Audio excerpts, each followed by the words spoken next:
कोलकाता में मेसी के फैंस का हंगामा। नाराज फैंस ने स्टेडियम में कुर्सियां और बोतलें फेंकी। कार्यक्रम से मेसी के जल्दी जाने पर भड़के।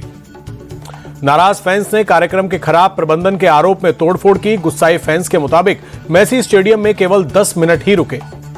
सीएम ममता बनर्जी ने मेसी के कार्यक्रम में अव्यवस्था के लिए माफी मांगी। स्टेडियम में तोड़फोड़ की घटना को बताया दुर्भाग्यपूर्ण। सीएम ममता ने ट्वीट कर मेसी और सभी खेल प्रेमियों से माफी मांगी। मामले की जांच के लिए रिटायर्ड जज की अध्यक्षता में जांच कमेटी का गठन किया। मेसी के कार्यक्रम में हुई अव्यवस्था पर सियासत। बीजेपी ने टीएमसी को जिम्मेदार ठहराया। सुकांता मजमूदार बोले, पूरे कार्यक्रम को टीएमसी ने हाईजैक किया। टिकटों की बिक्री में भी भ्रष्टाचार हुआ। दिग्गज फुटबॉलर लियोनेल मेसी 3 दिन के भारत दौरे पर कोलकाता में अपने 70 फीट ऊंचे स्टैचू का वर्चुअल अनावरण किया। कोलकाता में शाहरुख खान ने मेसी से मुलाकात की। छोटे बेटे अब्राम को भी मेसी से मिलवाया, तस्वीरें भी खिंचवाई। लियोनेल मेसी 15 दिसंबर को दिल्ली में पीएम मोदी से करेंगे मुलाकात। अरुण जेटली स्टेडियम में होगा सम्मान समारोह। संसद आतंकी हमले की आज 24वीं बरसी। संसद परिसर में श्रद्धांजलि कार्यक्रम।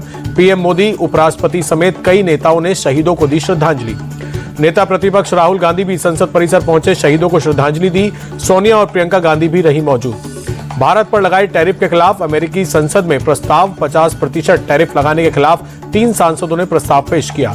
डेमोक्रेटिक पार्टी के 2 सांसद डेबोरा रॉस, मार्क विजी और राजा किशन मूर्ति ने प्रस्ताव पेश किया। टैरिफ को बताया गलत। अमेरिका ने भारत पर अगस्त में लगाया था 50% टैरिफ। जनगणना 2027 के लिए मोदी कैबिनेट की मंजूरी। 11,718 करोड़ रुपए के बजट को मिली मंजूरी। केंद्रीय मंत्री अश्विनी वैष्णव ने दी जानकारी। मंत्री अश्विनी वैष्णव बोले, पहली बार डिजिटली होगा सेंसस, 2 चरण में कराई जाएगी जनगणना। मनरेगा योजना का नाम बदलने पर प्रियंका गांधी बोली, इसके पीछे सरकार की क्या मानसिकता समझ नहीं आ रही। इससे ज्यादा फायदा क्या होगा, उल्टा सरकार को और खर्च बढ़ेगा। मनरेगा योजना का नाम बदलने जाने पर कांग्रेस सांसद प्रमोद तिवारी बोले, बीजेपी ने नाम बदलने के अलावा कुछ नहीं किया। ये लोग गांधी से नफरत करते हैं। उद्धव ठाकरे का मोदी सरकार पर अटैक। कहा, देश के लिए नहीं बीजेपी के लिए काम कर रही है केंद्र सरकार। घुसपैठियों को लेकर बोले उद्धव ठाकरे, देश की सीमाओं की सुरक्षा नहीं कर पा रहे गृह मंत्री शाह। विपक्षी सरकार गिराने की बनाते रहते हैं रणनीति।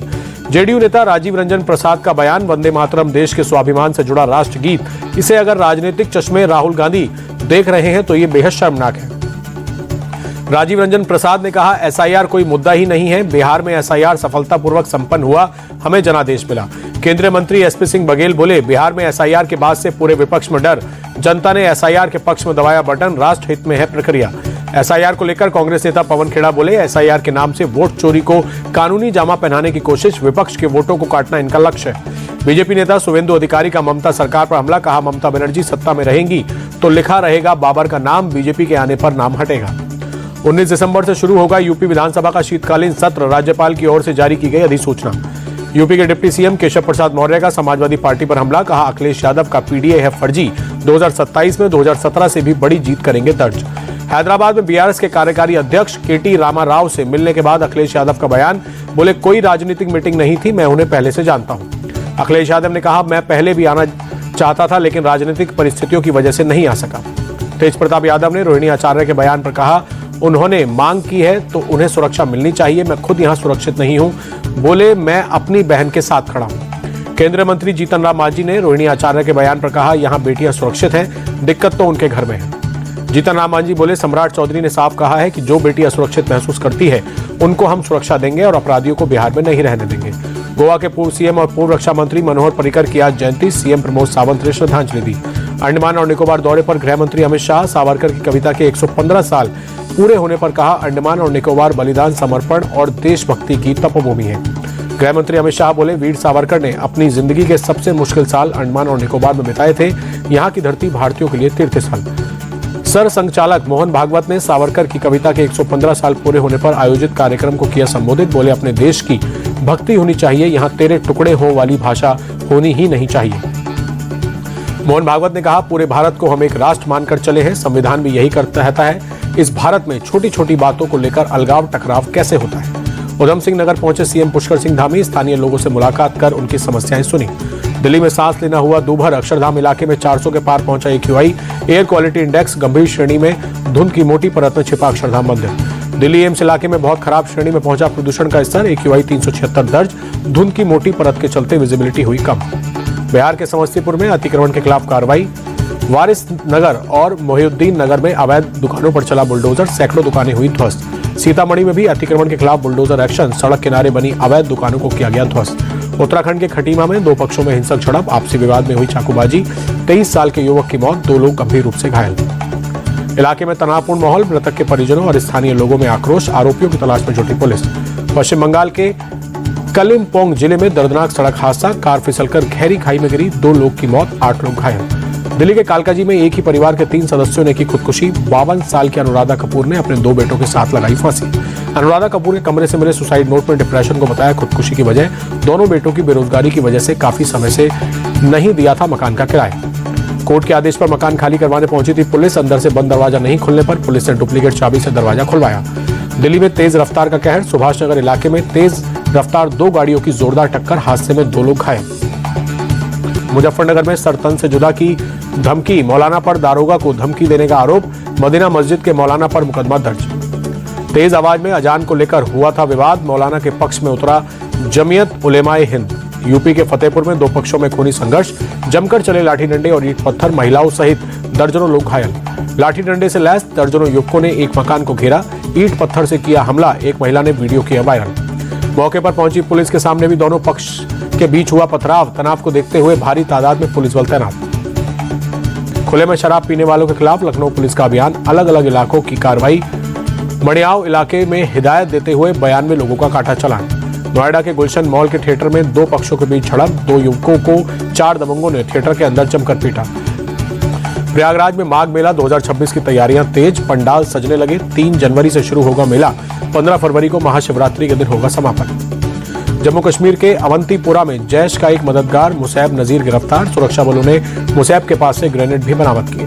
अभिनेता रजनीकांत तिरुपति बालाजी पहुंचे, मंदिर में दर्शन कर भगवान वेंकटेश्वर का लिया आशीर्वाद। कल अभिनेता ने मनाया था अपना 75वां जन्मदिन। यूपी के प्रयागराज में ठुठुरन के साथ कोहरे की मार, शहर में कई हिस्सों में छाया घना कोहरा, विजिबिलिटी हुई कम। यूपी के बुलंदशहर में ठंड और कोहरे की दोहरी मार, घने कोहरे के चलते विजिबिलिटी हुई कम, ठंड से बचाव के लिए अलाव का सहारा लेते दिखे लोग। यूपी के गोंडा में घने कोहरे के चलते विजिबिलिटी हुई शून्य, बढ़ती ठिठुरन और घने कोहरे के चलते लोगों की परेशानी पड़ी। उत्तर प्रदेश के मैनपुरी में कोहरे की मोटी परत छाई, घने कोहरे के चलते विजिबिलिटी हुई बेहद कम। घने कोहरे के चलते ग्रेटर नोएडा में एक्सीडेंट, ईस्टर्न पेरिफेरल एक्सप्रेसवे पर कई गाड़ियों की आपस में टक्कर, कई लोग घायल। हरियाणा के करनाल में ठंड और कोहरे की डबल मार, शहर के कई हिस्सों में छाया घना कोहरा, विजिबिलिटी हुई बेहद कम। ओडिशा के मयूरभंज में शीतलहर जारी, बढ़ती ठिठुरन के साथ आसमान में छाई धुंध की मोटी परत। तापमान में भारी गिरावट से कश्मीर घाटी में शीतलहर का प्रकोप, श्रीनगर में जबरदस्त ठंड के साथ घना कोहरा, कोहरे के चलते विजिबिलिटी हुई कम। अमेरिका के राष्ट्रपति डोनाल्ड ट्रंप ने थाईलैंड और कंबोडिया के बीच फिर से सीजफायर करवाने का किया दावा, कहा दोनों देशों को दोबारा शांति समझौते पर राजी कर लिया। ट्रंप ने social media platform truth social पर पोस्ट करके दी जानकारी। उन्होंने थाई पीएम अनुतिन चंडविराकुल और कंबोडिया के पीएम हुन मानेट से बात की है। ईरान में नोबेल शांति पुरस्कार विजेता नरगिस मोहम्मदी को फिर किया गया गिरफ्तार। समर्थकों के मुताबिक मोहम्मदी को तेहरान से करीब 680 किलोमीटर दूर मशहद में किया गया गिरफ्तार। नरगिस मोहम्मदी के नाम पर बनी एक संस्था के मुताबिक एक मानवाधिकार वकील की श्रद्धांजलि सभा में जबरन किया गया गिरफ्तार। नरगिस मोहम्मदी की गिरफ्तारी पर ईरान सरकार ने साधी चुप्पी। रेसलर विनेश फोगाट फिर उतरेंगे अखाड़े में, विनेश ने संन्यास से वापसी का किया ऐलान। 2028 लॉस एंजलिस ओलंपिक को बताया अपना अगला टारगेट। रेसलिंग से राजनीति में पहुंची विनेश फोगाट को उम्मीद, 2028 लॉस एंजलिस ओलंपिक में मेडल जीतने की कर सकती है कोशिश। विनेश फोगाट पेरिस ओलंपिक से बगैर मेडल डिस्क्वालीफाई होकर भारत लौटी थी। 50 किलोग्राम कैटेगरी में 100 ग्राम ओवरवेट होने की वजह से हुई थी बाहर। दक्षिण अफ्रीका के खिलाफ तीसरे T20 मुकाबले के लिए हिमाचल प्रदेश के धर्मशाला पहुंची भारतीय क्रिकेट टीम। वीडियो में नजर आए संजू सैमसन, कुलदीप यादव और तिलक वर्मा। भारतीय टीम के अलावा दक्षिण अफ्रीका टीम पहुंची धर्मशाला। दक्षिण अफ्रीका टीम का हुआ शानदार स्वागत। 14 दिसंबर को T20 सीरीज का तीसरा मैच। सैयद मुश्ताक अली ट्रॉफी के सुपर लीग राउंड में मध्य प्रदेश ने आंध्र को 4 विकेट से हराया। शिवम शुक्ला ने 4 विकेट लेकर मचाया तहलका, मैन ऑफ द मैच का खिताब जीता। सैयद मुश्ताक अली ट्रॉफी के दूसरे सुपर लीग मैच में हरियाणा की राजस्थान पर 7 विकेट से जीत। राजस्थान ने 8 विकेट खोकर बनाए 132 रन, हरियाणा ने 3 विकेट गंवाकर हासिल की जीत। अंडर 19 एशिया कप में भारत के वैभव सूर्यवंशी का तूफान। यूएई के खिलाफ खेली 95 गेंद पर 171 रन की पारी। वैभव ने पारी के दौरान लगाए 14 छक्के और 9 चौके। वैभव सूर्यवंशी के दम पर भारत की युवा टीम ने 50 ओवरों में बनाए 433 रन, यूएई को 234 रनों के बड़े अंतर से हराया। यूएई की टीम 7 विकेट खोकर 199 रन ही बना सकी। राष्ट्रीय कुश्ती चैंपियनशिप में अंतिम पंघाल ने गोल्ड मेडल पर किया कब्जा। अंतिम पंघाल ने 55 किलोग्राम कैटेगरी में जीता पदक। एआईएफएफ खिलाड़ियों का अपना संघ बनाएगा, शुरू किया रजिस्ट्रेशन। देश में उच्च स्तरीय फुटबॉल खेलने वाले खिलाड़ी करा सकते हैं रजिस्ट्रेशन।